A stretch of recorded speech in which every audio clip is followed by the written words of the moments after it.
Recording in progress. 히틀러 시대에 그 유명한 본 회퍼라는 독일 신학자가 있었습니다.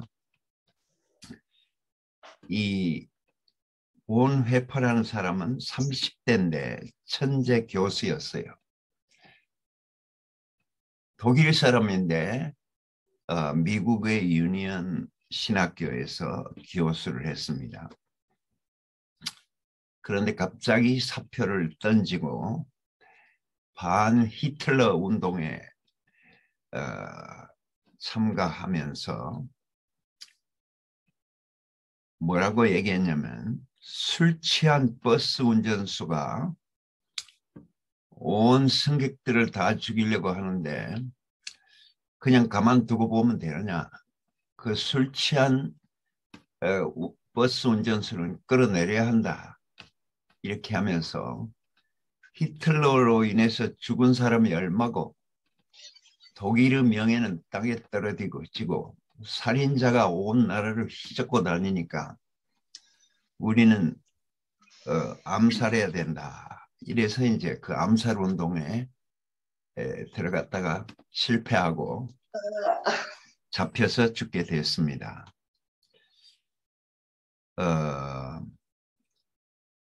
박정희 시대에 어떤 목사님 한 분이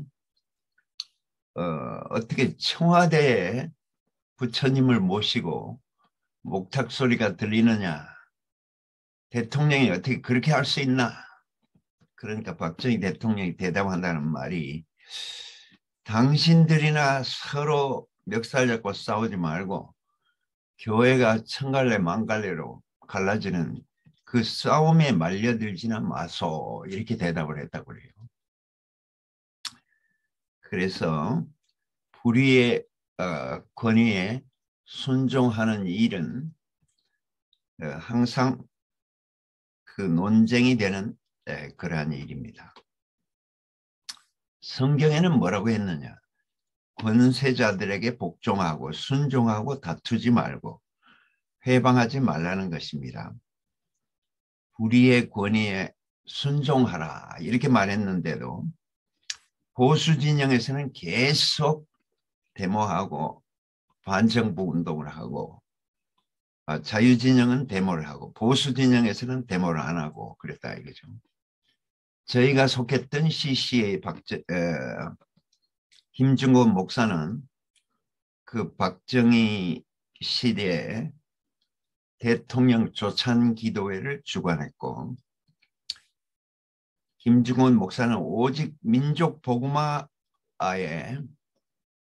목숨을 걸었기 때문에 다른 사람들이 친정부 세력이다. 박정희 비호 세력이다.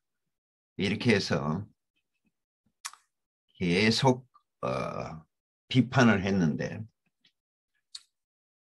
김중곤 목사님은 우리는 싸울 시간 없다. 오직 복음을 목숨을 걸고 전파해라. 일편단심이다. 이렇게 얘기를 했어요. 그러니까 우리 이열래 목사님은 그게 감동이 돼서 김중곤 목사님을 아주 좋아했죠. 권세 잡은 자들에게 복종하고 순종하며 모든 선한 일을 위해서 예비하게 하자. 그들로 좋은 일을 하게 도와주며 회방하지 말고 다투지 말고 관대하게 생각하고 범사의 온유함을 드러내라. 바울이 우리에게 가르쳐준 그리스도인의 기본적인 일입니다. 그러니까 세상은 정의가 지배하고 있는 게 아니고 힘이 지배하고 있습니다. 그러니까 자기가 힘이 없으면서 힘 있는 자들에게 대항하면 결국은 잡혀 죽게 돼 있죠. 세상은 정의고 뭐고 없어요. 궁극적인 자리에 가면은 결국 힘이 나와버리죠. 우리 목사님 맨날 하는 말이 내가 주먹에 힘이 있으면 언제 써도 쓴다 이거죠. 그러니까 독재자들이 가만두겠어요. 그래. 다 잡아 죽이지. 그러니까 물론 야당도 있어야 되고 물론 반정부 운동하는 사람도 있어야 되고 민주주의 균형을 맞추기 위해서는 다 필요하지만 우리는 그런 싸움에 말려 들어가서는 안 된다. 우리는 오직 그리스도의 복음을 전파하는 사람들이다. 네. 일편단심이다. 영어로는 single mind, single minded라고 하는 일편단심이 제일 좋은 말이에요. 여자한테는 제일 아름다운 말이 나는 일편단심 여필종부입니다. 딱 이렇게 말하면 그 여자가 갑자기 존경을 받아요. 우리도 다 그리스도 앞에 다 여자잖아요. 나는 주님밖에 없습니다. 그러면 갑자기 얼굴에서 빛이 나고 광이 납니다. 그 요새 막 선전하는 가이라고 하는 밤 스틱을 갖다 계속 바르면 얼굴이 막 빛이 나고 막 하얗게 되고 막 아름다워진다 이렇게 선전하는데 그게 아니고 그 여자의 아름다운 고백이 결국 그 여자를 아름답게 하고 성경에서도 주님이 그 아름다운 고백에 목이 묶여 있대요. 그러니까 주님도 그렇게 고백하는 여자 앞에는 꼼짝 못 하는 거라. 그 여자가 다는 당신에게 꼼짝 못 합니다. 이런데 그 고백을 하면 주님도 그 여자에게 꼼짝 못 해요. 그러니까 생명의 끈으로 서로 묶이게 되죠. 그러니까 초점이 분명해야 된다. 제가 뭐 갑자기 어제 뭐 말씀하라고 뭐 부탁을 받아가지고 부담스러워가 잠이 안 오고 막 꿈을 꾸는데 꿈에서도 막 기도를 하고 있더라니까 내가 주님 이 왜 됩니까? 이게 지금 계시를 갖다가 계속 보여주세요. 더 발전적이고 또 더 발전적인 계시를. 근데 너무 또 세게 하지 말고 내가 따라갈 만큼만 좀 보여주세요. 이렇게 기도를 하고 있더라니까요.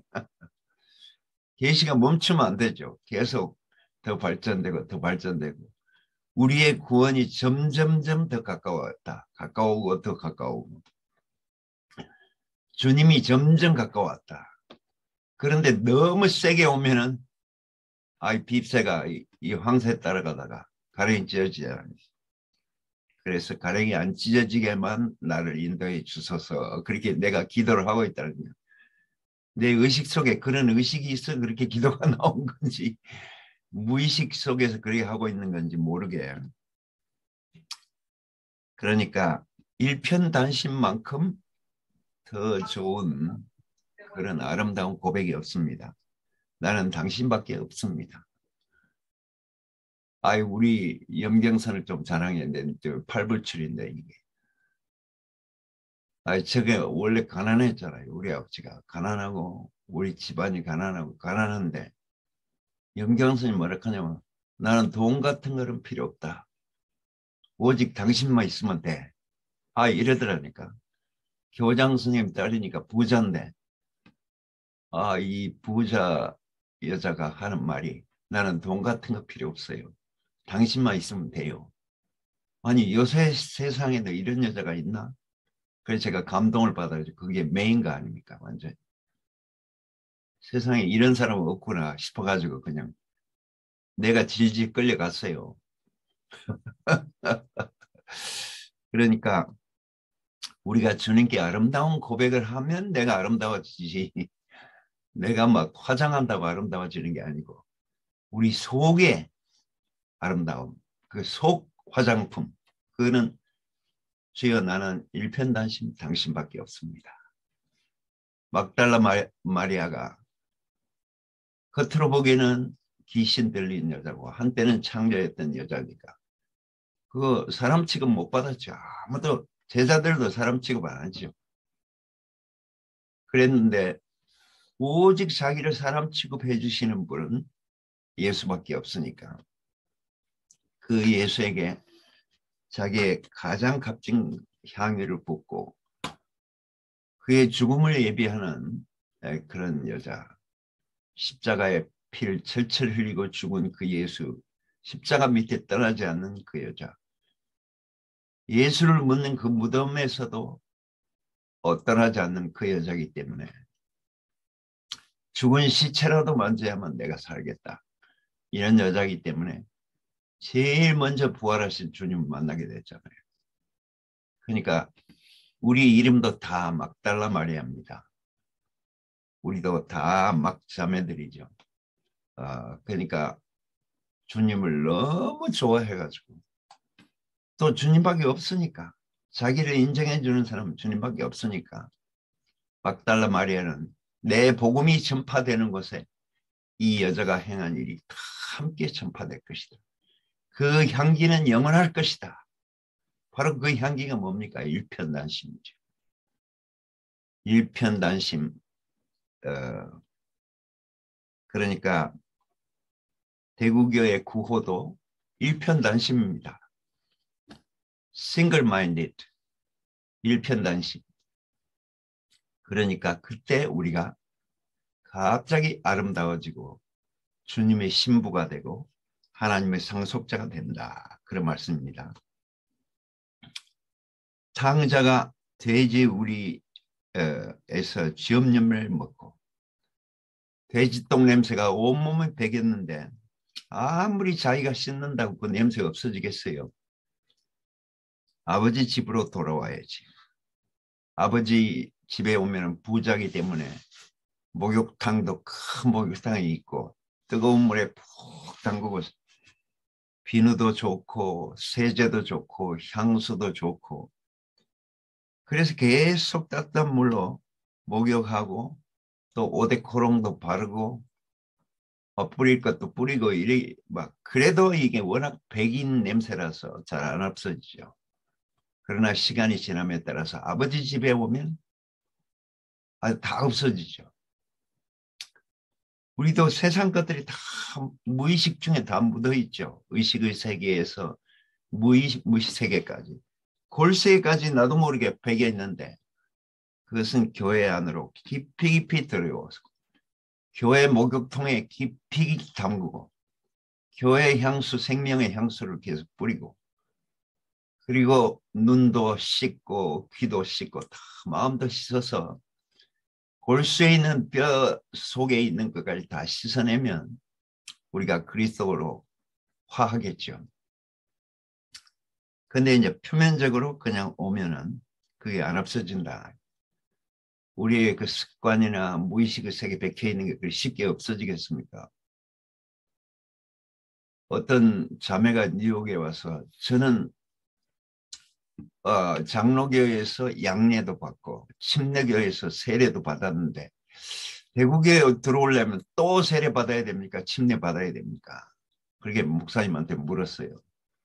그러니까 목사님 대답하는 말이 아니 침례고 세례고 그게 아니고 대구교에 오면 여기는 수영장이니까 풍덩 뛰어들어오세요. 이렇게 그렇게 대답을 했어요. 얼마나 멋진 대답입니까? 아버지 집에 들어왔는데 뭐 양례가 맞냐 침례가 맞나 뭐 그게 문제예요.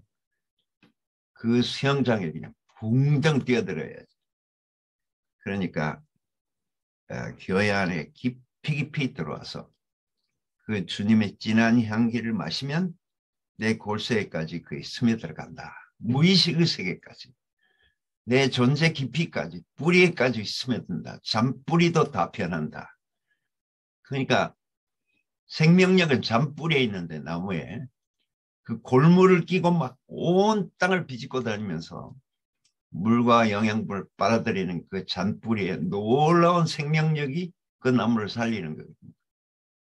그러니까 거기에까지 주님의 그 아름다운 향기가 다 스며들어가서 우리가 깨끗이 씻어지겠죠. 이스라엘 백성은 400년 동안이나 애굽의 노예로 살았습니다. 그랬으니 그 노예 근성이 무의식의 세계까지 침투했겠죠. 그러니까 구원이 1단계로 되는 게 아니고 1단계는 홍해를 건너고 또 뭐 2단계는 요단강을 건너고 3단계는 가나안에서 농사를 지어서 하나님 성전을 짓고 거기에서 이제 제물로 드린다. 그러니까 구원이 한 번으로 되는 게 아니고 구원은 점진적이다. 우리의 구원이 처음 믿을 때보다 더욱 가까워왔다. 이것은 구원은 한 번에 끝나는 게 아니다. 구속은 한 번에 끝나지만 구원은 계속 점진적으로 더 다가와야 되는 거죠. 아버지 집에 탕자가 돌아오는 것은 구속에 속하지만 그러나 구원은 내가 아버지의 아들로서 점점 깨끗해지고 정결해지는 것이죠.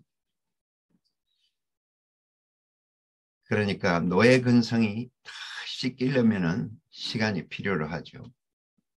대구교회 와도 많은 시간이 필요합니다.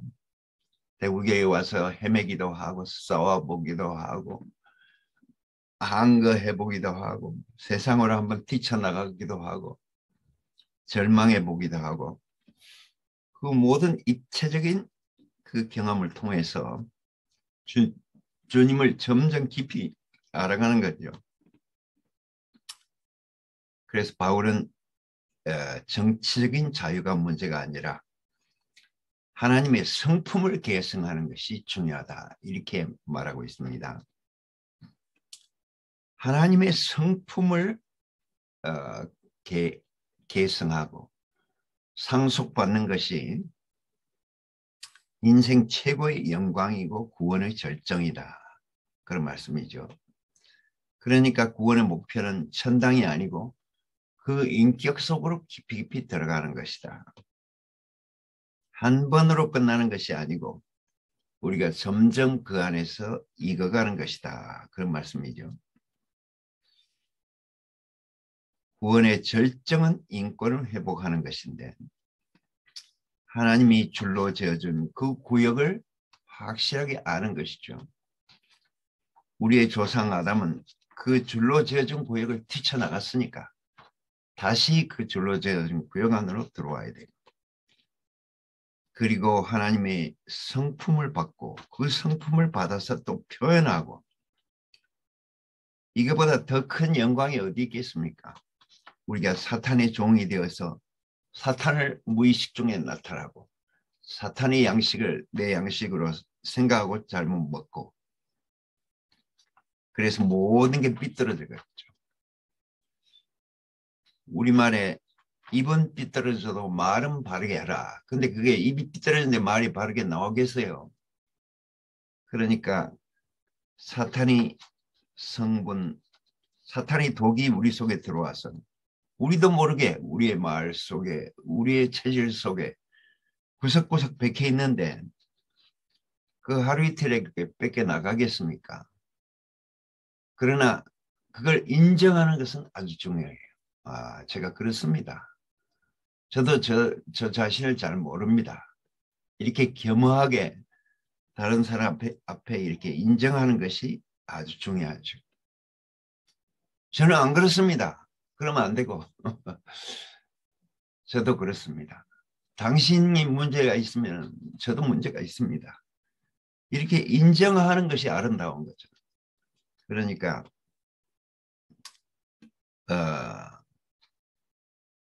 예수의 본성을 깊이 먹고 깊이 소화하고 깊이 흡수하고 우리가 그의 아들들이 다 될 것이다. 우리의 맏아들을 본받아서.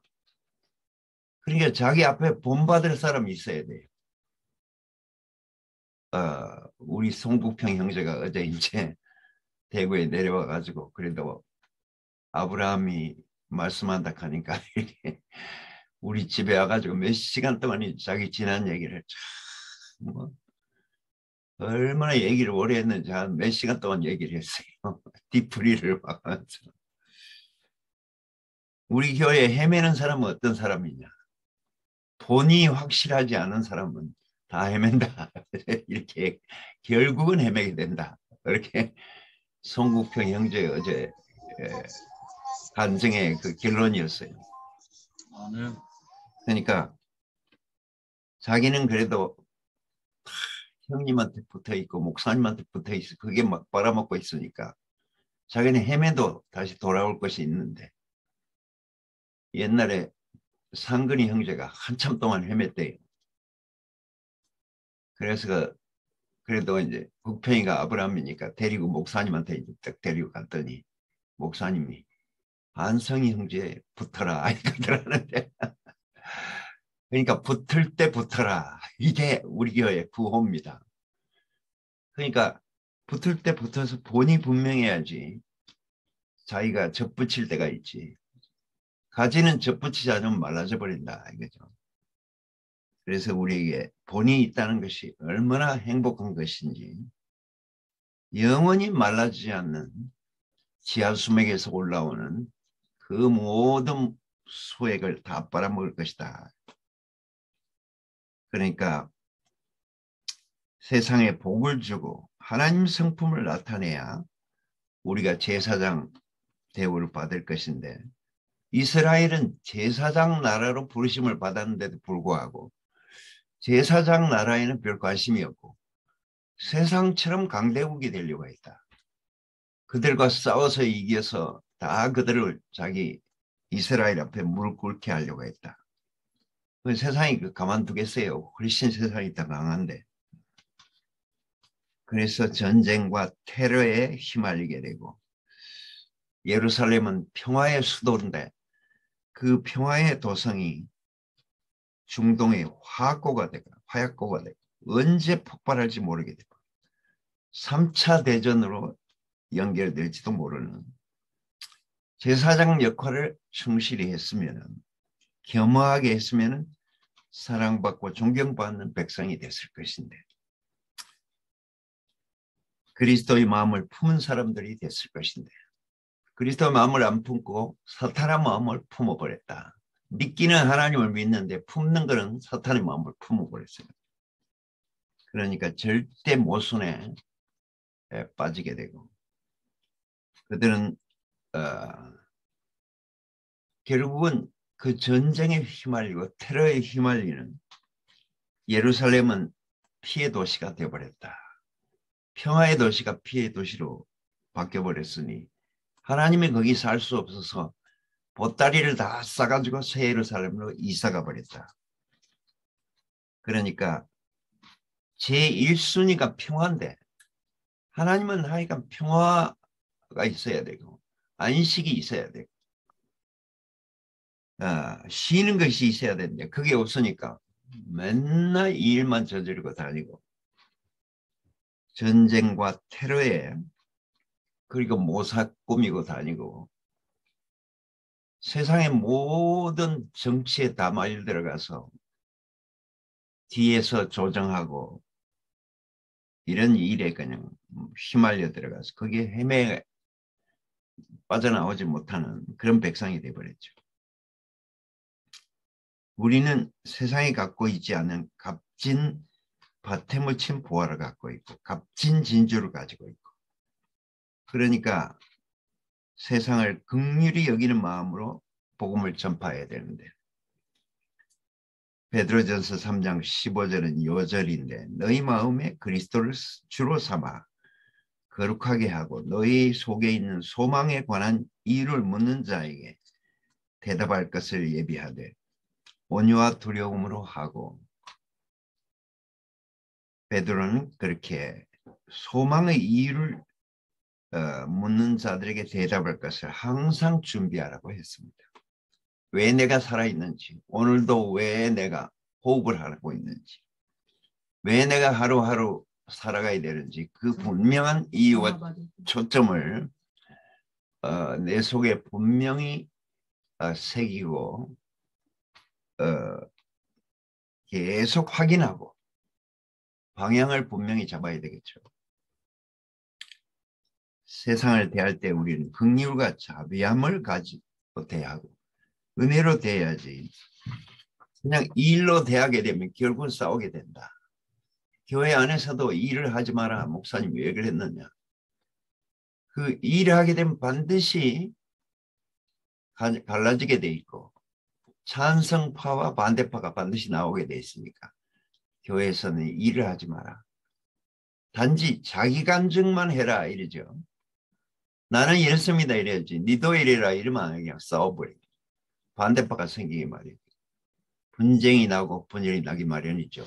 그래서 제가 어제 그 제목을 잘 잡은 것 같아요. 너희 안에 그리스도의 마음을 품어라.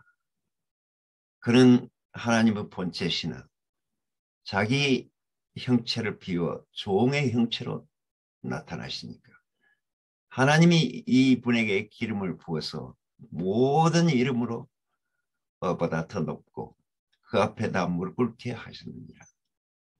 하나님의 모든 영광을 그에게 쏟으셨느니라 하는 이 말씀은 하나님이 제일 싫어하는 거 교만한 자고 하나님이 제일 좋아하는 자는 겸허한 사람이기 때문에 결국은 예수는 겸허하게 삶도 죽음도 받아들였기 때문에 우리에게 영원한 주님이 됐고 우리의 영원한 표대가 됐고 우리의 영원한 꼬린 지점이 됐다는 것이 얼마나 참 감사한지. 우리 목사님도 겸허하신 분이죠. 겸허할 수밖에 없어요. 체력이 돼야지 뭐. 뭐 힘이 없으니까. 겸허한 그분을 따라간다는 것이 제일 아름다운 향기는 겸허라는 향기인 것 같아요. 그래서 그것도 억지로 안 되고 주의 은혜와 영광을 받으면 우리가 그렇게 된다. 일편단심 민들레로 사는 것이 너무 아름답다 하는 생각이 듭니다. 주님을 찬양합니다. 할렐루야. 할렐루야. 아멘. 아멘. 아멘. 아멘.